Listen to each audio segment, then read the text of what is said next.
I mean, they make great and frankly, I mean, forgive me for saying it, rather easy writing for journalists. Hey, well, you make it easy, you know. Huh? Sorry? The politicians make it easy when there's such a Yeah, well, swing of these sorts of scales. you talk about Boris's record on Ulez. I should think that's the least that's the least of the concerns about Boris's influence in that. I mean, we're in the middle of the aftermath of Boris's tenure. I mean, the last few weeks has been absolutely dominated by all the issues relating to him. That doesn't help us at all. I mean, where to start with all of this? Are you concerned about the scale of by-election losses that could be, as I say, on the not too distant horizon? Not really. Look, every by-election is unique. I mean, look at these three. I mean, they're all dramatically different, and frankly, we don't have any idea. Well, how they're going to go. I guess Somerset and Frome looks a bit gloomy, to say the least. But the reports back we get from Uxbridge are mixed. Not, I mean, to be frank, not particularly because of us, but because of the ULEZ issue. I was in Selby yesterday, in my old village, actually, in Escrick. Now, it was actually very pleasant. Lots of people were very, very friendly and so on. But it's not much of an indicator because Selby's a sort of very, very different seat depending on which bit you go to. You go to Selby itself, the town, and it's broadly a Labour territory. You go to where I was in Escrick, it's rock solid Tory. So it's really hard to predict all this. But, you know, even frankly, if it were all three against us, and it could turn out that way, it's too early to tell. It wouldn't fret me too much. I mean, I'm 5 miles from Selby when I'm talking to you here now. But when I was first elected, exactly 1 year before my election, the other next door seat, Rydale, we lost from a rock solid in those days 16,000 majority. I think about 5,000 or 6,000 against us. We got it back at the election. Didn't make any difference. My majority went up, and we had a landslide. Now I'm not predicting a landslide. What I'm saying to you is by-elections are great fun for journalists. They make great headlines, but they're not necessarily predictive of anything at all. Well, but they do have serious consequences, don't they, David? You know that they are a bit of a referendum, certainly on the government of the day. And you mentioned there are local issues at play here. You mentioned ULEZ and Boris Johnson's seat, which of course Boris Johnson introduced when he was the Mayor of London.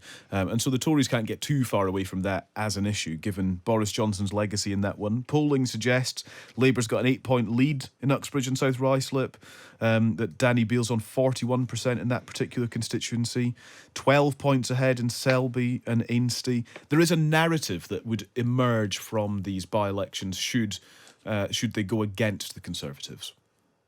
Well, as I say, I mean, they make great and frankly, I mean, forgive me for saying it, rather easy writing for journalists. Hey, well, you make it easy, you know. The politicians make it easy when there's such a swing of these sorts of scales. You talk about Boris's record on Ulez. I should think that's the least of the concerns about Boris's influence in that. I mean, we're in the middle of the aftermath of Boris's tenure. I mean, the last few weeks has been absolutely dominated by all the issues relating to him. That doesn't help us at all. But I come back to my point, you know, that we have lost. I mean, the one I was talking about, the Rydale one, was during Margaret Thatcher's tenure. And we were absolutely wiped out in that. And people were rattled a bit. Even I was rattled. I was next door. And I thought, wow, it's not going to be helpful to my seat. And as I say, end up with a bigger majority. So they're not very predictive. They tend to be, I mean, inevitably, I mean, in midterms, generally, the public take the opportunity to kick the government if it's doing something they don't approve of, which most governments are doing quite a lot of the time. So I don't worry about that. Also, to be honest, I think I don't actually know this, but I'm just picking up rumours galore about an imminent cabinet reshuffle, an imminent reset, and so on. And just think the timing of this. As it turns out, these by-elections are literally on the last day of term. Parliament will not be sitting afterwards. Most of my colleagues, I suspect, will be going off on holiday or going off to do other things. So there won't be the normal sort of herd instinct panic, which you sometimes get after by-elections. I mean, bear in mind, I've been watching these things for 35 years. They all have a sort of pattern to them, you know, which everybody overstates and everybody's miserable about. And the other things you were talking about earlier, in your introduction. I think it's quite interesting too. I mean, right enough, Rishi Sunak came in with almost the worst legacy, really, for an incoming Conservative prime minister in my memory, and he's gripped it. I mean, he hasn't had a perfect outcome, obviously, but as you were saying about some of the predictions, but he's gripped it. He's reduced the Labour lead, but he hasn't reduced it enough for us to win. So he's got more to do. I mean, competence is important, but it's not enough. And what we're, I think, going to see is a proper vision. So far, Rishi hasn't laid out what sort of country he sees, really. What about And those I think 5 pledges, David? They were quite a clear statement of intent, the were they? yeah, but they were very detailed. I mean, I'd slightly challenge most people on the street to name all of them. I Well, mean, that's the problem. They can't. So he sets out his mission. He fails on them. The headlines are he's failing on his oh, missions. But again, you're jumping the gun.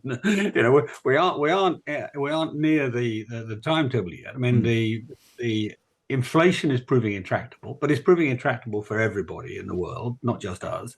And when it comes down, it'll probably come down quite quickly. It may well be quite late. The small boats issue is tough. No, nobody doubts that. Indeed, the commonest comment I get on the doorstep in my own seat, more than the by-elections, because I've seen much more of that, is this is a nearly impossible thing to get hold of for anybody. So if he makes reasonable progress on that, I think he'll get credit from the public, and so on. And as for things like borrowing, the government borrowing, I mean, most of my constituents, that doesn't worry them. It worries Rishi because he wants to see a responsible and well-run economy, but it's not the top of the tail. But that's not what I mean when I'm talking about the vision for Britain. I mean, we're talking about how we deal with those, of course, are all important. I mean, cost of living is important. There's no two ways about that. of course, But there are also other things. I mean, on the health service, for example, he's talking about bringing down the waiting list. waiting lists and the backlogs. But there's more to it than that. I mean, we've got to come up with a model which, while staying free at the point of delivery and make sure everybody gets decent and equal service, does better than we're doing right now. Yeah. So on housing, we've got big issues to deal with. What I'm hoping to see from him in the latter part of the year, I mean, we're going into summer, so it's sort of be a bit of a void, but at the latter part of the year, party conference and so on, is that vision, and that hasn't been elucidated yet in those terms.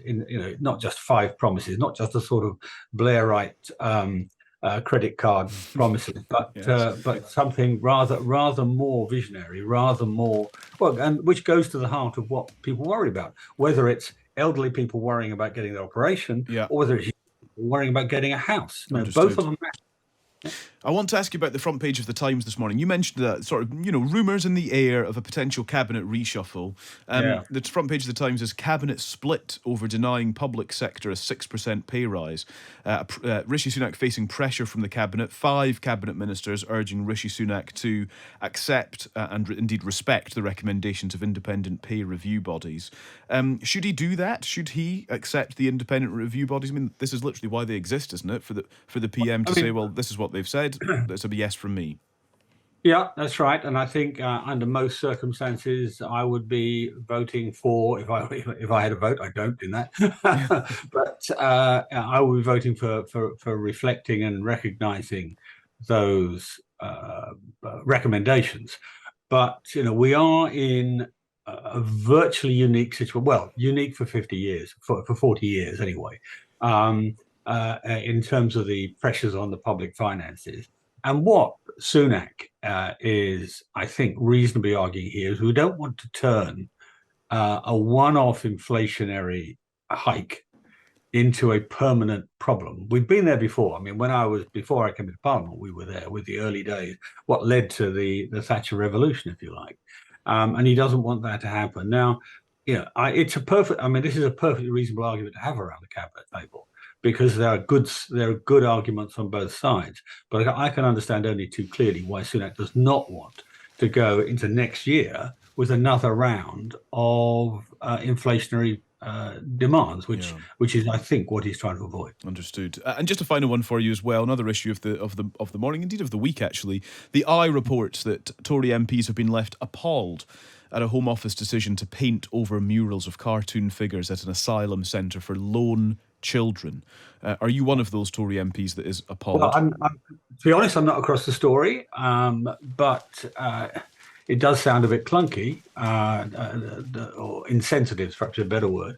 One of the difficulties that we don't see very much of in the public domain arising from the immigration problem and the boat problem and so on is looking after families, looking after young children.